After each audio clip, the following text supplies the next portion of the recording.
Hello विद्यार्थियों। हम गौंड जनजाति के आवास की बात कर रहे थे। इसी में आप जो है आगे देखें। मैंने आपको बताया था कि गौंड जनजाति का जो निवास क्षेत्र होता है या जो आवास होता है, उसके लिए ये जो लोग हैं नंगले या पल्ली के अंतर्गत जो हैं निवास करते हैं। नंगले या पल्ली का मतलब होता है कि कुछ घरों के समूह होते हैं, यानी कि छोटे छोटे गांव होते हैं। इनमें एक परंपरा होती है कि ये जिस स्थान पर मकान बनाना चाहते हैं उसका शगुन ये निकलवा कर उस स्थान पर उत्सव मनाते हैं। उस स्थान पर बतख या मुर्गे की बलि दी जाती है। इनके द्वारा मकान बनाने के लिए घास फूस व मिट्टी का प्रयोग ये लोग करते हैं। इनके मकान में अलग अलग भाग होते हैं, जैसे कि इनमें रहने का कमरा, रसोई, बरामदा व पूजाघर जो है ज़रूर बनाया जाता है। ये मकान में पहली बार प्रवेश करते समय जो है बड़े धूमधाम के साथ उत्सव मनाते हैं।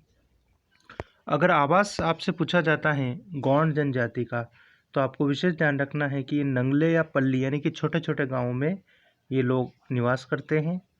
जहाँ पर ये मकान बनाना चाहते हैं उसका ये क्या करते हैं, शगुन निकलवाते हैं, वहाँ उत्सव मनाते हैं और वहाँ बतख या मुर्गे की बलि ये लोग देते हैं। मकान बनाने के लिए घास फूस व मिट्टी का प्रयोग करते हैं या घास फूस व मिट्टी के मकान ये बनाते हैं। और मकान के अंतर्गत अलग अलग भाग होते हैं, जैसे रहने के लिए कमरे, रसोई, बरामदा, पूजाघर विशेष रूप से पाया जाता है या ज़रूर बनाते हैं। और जब ये गृह प्रवेश करते हैं, पहली बार मकान में प्रवेश करते हैं, तो उत्सव ज़रूर ये मनाते हैं। तो इस चीज़ को आप ध्यान रखें। ये जो चित्र है इसमें भी आप देख सकते हैं, ये नया मकान है, गृह प्रवेश है और उसके लिए यहाँ पे उत्सव मनाया जा रहा है। आगे आप देखें गौंड जनजाति के औजार और बर्तन। तो इसके अंतर्गत आप देखें, स्थानीय जो लोहार होते हैं जो औजार बनाने का काम करते हैं, फालियाँ, खुरपी, फावड़ा, दराती, कुल्हाड़ी, तीरों की नोक जो हैं बनाते हैं कौन, स्थानीय लोहार। लकड़ी का सामान ये लोग जो हैं स्वयं ही बना लेते हैं। गौंड के घरों में कुछ चारपाइयाँ तथा लकड़ी के क्या होते हैं, स्टूल होते हैं। चारपाइयाँ होती है बैठने के लिए, स्टूल होते हैं। दरिया बैठने और सोने के लिए काम में ली जाती हैं। तो ये गौंड जनजाति के घरों में जो सामान होते हैं, औजार होते हैं, उनके बारे में आपको ध्यान रखना है। अब विशेष आपको जो आपके बिंदु आता है समाज और संस्कृति, कि गौंड जनजाति का समाज और संस्कृति कैसी है, या गौंड जनजाति के समाज और संस्कृति पर टिप्पणी लिखिए या इसका उल्लेख कीजिए। बहुत इम्पोर्टेंट आपके यहाँ से प्रश्न बनता है, तो ये आपको विशेष ध्यान रखना है। समाज और संस्कृति की हम बात करें तो गौंड जनजाति के अंतर्गत जो परिवार होते हैं वो पितृसत्तात्मक होते हैं। कैसे होते हैं, पितृसत्तात्मक परिवार होते हैं। पितृसत्तात्मक का मतलब होता है कि परिवार का जो मुखिया है वो पिता या जो भी बुजुर्ग है, दादा यानी कि पुरुष जो है वो परिवार का मुखिया होगा। पिता की मृत्यु के उपरांत उसकी संपूर्ण अचल संपत्ति उसके पुत्रों में बांट दी जाती है। जैसा कि हमारे समाज में भी इसी प्रकार से होता है कि पिता की मृत्यु के बाद उसकी संपत्ति को उसके पुत्रों में बांट दी जाती है बराबर बराबर। सबसे बुजुर्ग जो होता है परिवार का मुखिया होता है। मैंने आपको पहले कहा परिवार कैसा है, पितृसत्तात्मक। तो परिवार का सबसे बुजुर्ग व्यक्ति क्या होगा, परिवार का मुखिया होगा। देखो, गौंड लोगों के अंतर्गत जो विवाह के प्रकार है वो जो आपको इम्पोर्टेंट है, ध्यान रखना है। तो इन लोगों के अंतर्गत या गौंडों के अंतर्गत एक तो सेवा विवाह, एक विनिमय विवाह, एक हरण विवाह और एक विधवा विवाह का प्रचलन है। वेरी इंपॉर्टेंट, आपको ये ध्यान रखना है कितने प्रकार के विवाहों का प्रचलन इनमें है। 4 प्रकार के, जैसे एक आप ये देख सकते हैं सेवा विवाह, 2 नंबर आप देख सकते हैं विनिमय विवाह, नंबर 3 आप देख सकते हैं कौन सा, हरण विवाह, और नंबर 4 आप देख सकते हैं विधवा विवाह। तो इस प्रकार से 4 प्रकार के विवाहों का प्रचलन गौंड जनजाति के अंतर्गत पाया जाता है। आगे देखिए हम तो विवाह समारोह किसी प्राकृतिक स्थान जैसे जल स्रोत के निकट अथवा आम के वृक्ष के नीचे किया जाता है। विवाह जो हैं गोंडों के अंतर्गत जो स्थान होता है विवाह का, वो कोई जल स्रोत होगा या आम का वृक्ष होगा, यानी कि प्राकृतिक स्थान होगा। वहाँ पर ये लोग जो विवाह संपन्न करते हैं। और इस अवसर पर, विवाह के अवसर पर किसी प्रकार के हानि या अनिष्ट से बचने के लिए रामधुनी का आयोजन इन लोगों के अंतर्गत किया जाता है। गांव के मुखिया को पटेल अथवा मुखादम तथा गांव के चौकीदार को कोतवार के नाम से भी जाना जाता है। आपसी विवादों का निपटारा गांव की पंचायत करती हैं। गांव के पुजारी व पुरोहित को देबारी कहा जाता है। ध्यान रखना है यहाँ पर देबारी। देबारी जो हैं क्या है, गोंडों के अंतर्गत ध्यान रखें तो ये इम्पोर्टेंट है आपके देबारी। तो गांव का जो पुजारी या पुरोहित होता है उसको गोंडों के अंतर्गत क्या कहते हैं, देबारी के नाम से जाना जाता है। गोंडों के अंतर्गत आपसी विवाद है, उसका निपटारा कौन करती है, उसका निपटारा जो है गांव की पंचायत करती है। गांव के मुखिया को क्या कहा जाता है, मुखिया को पटेल या मुखादम कहा जाता है। गांव के चौकीदार को क्या कहते हैं, कोतवार कहते हैं। ध्यान रखिए आप, बहुत सारे प्रश्न छोटे छोटे एक एक नंबर के आपके यहाँ से बनते हैं कि गोंडों के अंतर्गत या गौंड जनजाति में गांव के मुखिया को क्या कहते हैं, पटेल या मुखादम। गांव के चौकीदार को क्या कहते हैं, कोतवार। आपसी विवादों का निपटारा कौन करता है गोंडों के अंतर्गत, गांव की पंचायत करती है। पुजारी या पुरोहित को गोंडों के अंतर्गत गांव के पुजारी या पुरोहित को क्या कहते हैं, देबारी कहते हैं। ये आपको ध्यान रखना है। आगे हम बात करें, गोंडी बोली द्राविडियन भाषा परिवार से संबंधित है, जिसका संबंध तमिल व कन्नड़ से है। इनकी जो लैंग्वेज, इनकी भाषा की हम बात करें तो वो किस भाषा समूह से संबंधित है, तमिल व कन्नड़। वर्तमान में कई गौंड हिंदी, मराठी, तेलुगु बोलते हैं। साक्षरता का स्तर देश के औसत से बहुत नीचे है। महिला साक्षरता इनमें काफ़ी कम या नगण्य यानी कि नहीं के बराबर पाई जाती है। गौंड जनजाति के लोग नृत्य व गीतों के साथ पर्व व उत्सव मनाते हैं। गौंड पूर्णिमा को चांदनी रात में इकट्ठे होकर गाने व नाचने का पूरा आनंद लेते हैं। स्त्री व पुरुष दोनों साथ नाचते हैं। धुलियाँ गोंडों की प्रमुख जो गायक हैं वो जाति हैं। कौन, धुलिया गोंडों की प्रमुख गायक जाति। प्रधान गोंडों की मान्यताओं व इतिहास को गाकर लोगों को सुनाने का काम करते हैं। प्रधान जो होते हैं वो इनके इतिहास को और इनकी मान्यताओं को गाकर जो है सुनाने का काम करते हैं।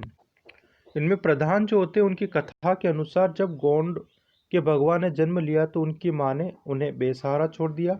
देवी पार्वती ने उनको सहारा दिया, लेकिन शंभू महादेव ने उनको एक गुफा में कैद कर दिया। गोंडों के नायक पाहेंडी कपार लिंगम ने देवी चंगूबाई की मदद से उन्हें गुफा से आज़ाद कराया। वे 4 समूह में गुफा से बाहर आए। तभी से गोंड 4 मुख्य वर्गों में बटे हुए हैं, जिसे गोंडी भाषा में सगा कहते हैं। तो यहाँ पर आपके इम्पोर्टेंट क्वेश्चन बनेगा कि गोंडी भाषा में या गोंडों के अंतर्गत सगा क्या है। तो इसमें आपको ध्यान रखना है कि जो 4 जो मुख्य वर्ग हैं गौंड जनजाति के अंतर्गत, उनको गोंडी भाषा के अंतर्गत सगा कहते हैं। उसके बाद हम बात करें तो गौंड भूतकाल में मुर्गों को आपस में लड़ाकर अपना मनोरंजन करते थे। मैंने अभी आपको बताया था कि पीछे जो है कि गौंड जो है किस प्रकार से वो अपना मनोरंजन करते हैं। बड़ा देव, श्री शंभू महादेव व परशापेन इनके प्रमुख देवता हैं। ध्यान रखें कि गौंड जनजाति के प्रमुख देव कौन कौन है, बड़ा देव और श्री शंभू महादेव। शीतला माता व छोटी माता देवी की पूजा ये लोग करते हैं। ये लोग देवी देवताओं को प्रसन्न करने के लिए भेड़ बकरियों की बलि भी ये लोग देते, पशु बलि ये देते हैं। इनमें अनेक प्रकार के जादू टोनों का प्रचलन है। रात्रि जागरण करते अधिकांश गोंड हिंदू हैं, पर कुछ लोग प्रकृति पूजक हैं। प्रकृति पूजक यानी कि वो केवल जो है किसको प्रधानता देते हैं, प्रकृति को देते हैं, यानी कि सब कुछ क्या है, प्रकृति है। तो इस प्रकार से कुछ हिंदू देवी देवताओं में आस्था रखते हैं, लेकिन कुछ गोंड ऐसे हैं जो केवल और केवल प्रकृति के ऊपर विश्वास करते हैं या प्रकृति पूजक हैं। प्रकृति पूजकों का विश्वास है कि भगवान वनों में निवास करता है। आप देख सकते हैं यहाँ पे कि प्रकृति पूजक का मतलब क्या हुआ, उनका विश्वास होता है कि भगवान कहाँ रहता है, वनों में रहता है। गोंड जो हैं लोग काली, दंतेश्वरी, बड़ा देव को नर बलि भी देते थे, जिसे 19वीं सदी में अंग्रेजों ने प्रतिबंधित कर दिया था। गौंड जनजाति के लोग मृत शरीर को क्या करते हैं, जलाते और दफनाते हैं, दोनों काम करते हैं। इनका विश्वास है कि आत्मा जो है वो अजर अमर है। तो इस प्रकार से आपको ध्यान रखना है, गौंड जनजाति का जो समाज और संस्कृति है इसमें आपको ध्यान रखना विशेष। तो आपको इसके अंतर्गत जो है कि गौंड जनजाति जो है उनका जो समाज और संस्कृति है, तो समाज की हम बात करें, परिवार जो है वो क्या है इनमें, पितृसत्तात्मक। परिवार का कोई भी जो बुजुर्ग व्यक्ति होता है वो परिवार का क्या होता है, मुखिया होता है। परिवार की सत्ता जो है वो परिवार के किसी भी बुजुर्ग व्यक्ति के हाथ में होती हैं। आपको विवाह के प्रकार बताए वो आपको ध्यान रखना है। ये जो चीज़ें हैं आपके जो हैं गौंड जनजाति के समाज और संस्कृति से संबंधित हैं।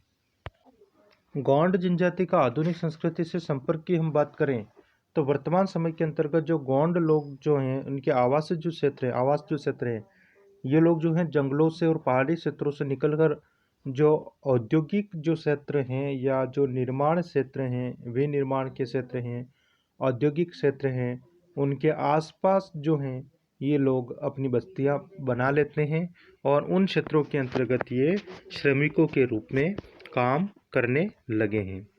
तो खनन और निर्माण केंद्रों के पास इनकी नई व स्थायी बस्तियां लगभग बस गई और इन बस्तियों में अस्पतालों, विद्यालयों, बाजारों, बैंकों, पंचायतों की स्थापना जो है हुई है।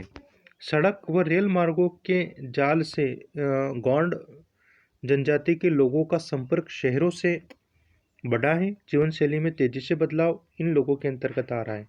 पुराने रीति रिवाज और परंपराओं की पकड़ काफ़ी ढीली हो गई है। सरकार ने दास्ता की प्रतीक कबाड़ी प्रथा, इंपॉर्टेंट है, आपको ध्यान रखना है भाई कबाड़ी प्रथा क्या है। जो कबाड़ी प्रथा है उसको पूर्ण रूप से बंद कर दिया है सरकार ने। कबाड़ी प्रथा में क्या होता है कि कोई भी साहूकार जो है वो गोंडों को अगर कोई कर्ज देता है, पैसा देता है, तो उस पैसे को या उसके ब्याज को मिलाकर जो है चुकाने के लिए जो गौंड जनजाति के जो लोग होते हैं वो पीढ़ी दर पीढ़ी क्या करते हैं, साहूकारों की गुलामी करते हैं।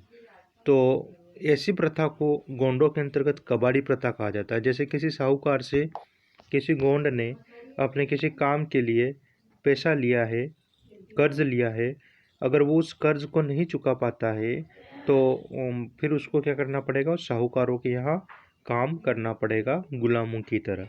अगर वो भी नहीं चुका पाता है तो उसके बच्चों को वहाँ फिर काम करना पड़ेगा। तो इस प्रकार से कई पीढ़ियों को जो है साहूकारों के यहाँ जो है गुलामों की तरह काम करना पड़ता था। कौन सी प्रथा के अनुसार, कबाड़ी प्रथा के अनुसार, और इसको सरकार ने क्या कर दिया है, पूर्णतया बंद कर दिया। शिक्षा का स्तर बढ़ने लगा है, जीवन आर्थिक सुविधाजनक हो गया है।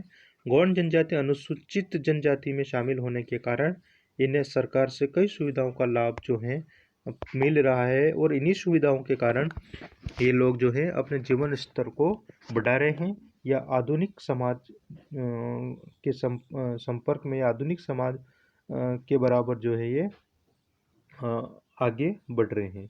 तो एक बात विशेष ध्यान रखनी, गौंड जनजाति अनुसूचित जनजाति के अंतर्गत आती है, यानी कि एसटी वर्ग के अंतर्गत ये लोग आते हैं। तो सरकार से काफ़ी सुविधाएं इनको मिलती हैं। आपको तो पता है, जैसे अपने ज़िले के अंतर्गत जो है हम बात करें मतलब प्रतापगढ़ की, तो ये भी पूरा ट्राइबल बेल्ट है, एसटी वाला इलाका है, जनजाति जिला ये भी। तो यहाँ पर भी टीएसपी के अंतर्गत अनुसूचित जनजाति के वर्ग को विशेष सुविधाएं उनको आगे बढ़ाने के लिए सरकार देती है। तो इस प्रकार से आपको गौड़ जनजाति के बारे में जो इम्पोर्टेंट चीज़ें बताई उनको ध्यान रखना है और इन चीज़ों को आपको नोट भी करना है। आपको इनके जो क्वेश्चन हैं वो आपको करने हैं, ध्यान रखना है। जैसे थोड़ी हम चर्चा कर लेते हैं। टुंड्रा प्रदेशों में निवास करने वाली जनजाति कौन सी हैं? तो टुंड्रा प्रदेशों में यानी कि ठंडे प्रदेशों में कौन रहते हैं? एस्किमो रहते हैं। उसी प्रकार से आप देखें, दुर्गम व पठारी क्षेत्रों में निवास करने वाली जनजाति कौन सी हैं? दुर्गम, पहाड़ी व पठारी क्षेत्रों में देखिए भील, बुशमैन, बद्दू, पिग्मी। तो आपने क्या पढ़ा था? इनमें से भील को पढ़ा था, ठीक है, पहाड़ी क्षेत्रों में है ना। बुशमैन तो कालाहारी मरुस्थल में रहते हैं, ठीक है। पिग्मी, बद्दू मैंने आपको लिखाया था अलग है। और दुर्गम, पहाड़ी और पठारी क्षेत्रों में कौन रहते हैं? भील जनजाति जो है वो निवास करती है। आगे देखिए आप, कयाक जो है निम्नलिखित में से क्या है? भाई कयाक क्या है? आपको बताया था मैंने। कयाक क्या है? एस्किमो की नाव है, ठीक है। क्या मछली है? नाव है ना, ध्यान रखना है आपको, ठीक है। मछली कौन सी होती है? इनमें सील मछली होती है, एस्किमो जो शिकार करते हैं, है ना। और बुशमैन का घर कौन सा होता है? इग्लू का होता है। और एक होता है कर्मक होता है। एस्किमो की नाव को क्या कहते हैं? कयाक कहते हैं। एस्किमो का अर्थ क्या होता है? एस्किमो का अर्थ होता है कच्चा मांस खाने वाला, है ना, और ठंडे प्रदेशों में रहने वाला। शुतुरमुर्ग के अंडों के खोल को बर्तन व आभूषण के लिए कौन सी जनजाति प्रयोग करती है? तो ये जो है आपके मरुस्थलों में रहने वाले कौन है? कालाहारी मरुस्थल में बुशमैन। बुशमैन जो है शुतुरमुर्ग के अंडों की खोल में क्या करते हैं? पानी भरते हैं और आभूषण के रूप में भी काम में लेते हैं। बुशमैन जनजाति का संबंध कौन सी प्रजाति से है? ये मैंने आपको बताया था जब आपको नोट भी करवाया होगा। आप देख सकते हैं निग्रिटो, है ना। बुशमैन जनजाति का संबंध कौन सी प्रजाति से है? तो वो है आपके निग्रिटो। आगे देखिए, गोल गादेड़ो प्रथा की जनजाति में पाई जाती है। विशेष मैंने आपको बताया था गोल गादेड़ो है, तो बिलो के अंतर्गत पाई जाती है। गोल गादेड़ो क्या है? गोल गादेड़ो में क्या होता है? गोल गादेड़ो में शूरवीरता और साहस के साथ जो है एक प्रथा होती है, और उसमें जो भी युवक विजय होता है वो अपने मनपसंद की युवती से विवाह करने का अधिकार रखता है, अधिकार पा लेता है। कोदो कुटकी किस जनजाति के मुख्य खाद्यान्न है?